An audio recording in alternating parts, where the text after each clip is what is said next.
చెప్పవలసినటువంటి బాధ్యత ప్రతి మనిషికి కూడా దేవుడు అప్పగించాడు. దేవుడు నా పట్ల చేసినటువంటి ప్రతి మేలును కూడా ఎవరికి చెప్పాలి? జనముల మధ్యలోనికి వెళ్ళి చెప్పాలి. ఇదిగో దేవుడు నా యొక్క స్థితిని ఇలా మార్చాడు, దేవుడు నా మరణం తర్వాత నాకు ఇంత గొప్ప లోకం ఇవ్వబోతున్నాడు, నా దేవుడు నాకున్నటువంటి పరిస్థితి నుంచి నన్ను రక్షించాడు. ఇటువంటి గొప్ప విషయాలు, మన దేవుని యొక్క ఔన్నత్యాన్ని, దేవుడు చేసినటువంటి కార్యాన్ని జనముల మధ్యలోనికి వెళ్ళి చెప్పమని చెప్తే, జనాల మధ్యలోకి వెళ్ళి ఏం చెప్తున్నారు ఈరోజు? ఒక క్రైస్తవుడి వల్లే కుటుంబాలు చిన్న భిన్నమైపోతున్నాయి. ఒక దేవుడు నమ్ముకుని బైబిల్ పట్టుకున్నటువంటి వారే కుటుంబాల్లో చిచ్చుపెట్టి చిన్న భిన్నం చేసేస్తున్నారు.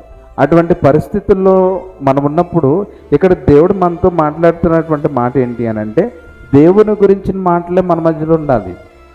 దేవునిలో మనల్ని బలపరిచేటటువంటి మాటలే మనం కూడా ఉండాలి. ఒకవేళ చెప్పేవాడికి బుద్ధి లేకపోతే వినే వాళ్ళకి అయినటువంటి తగిన బుద్ధి ఉండాలి. ఎందుకనంటే లోకంలో సాతాను ఎలాగైనా మాట్లాడేస్తాడు.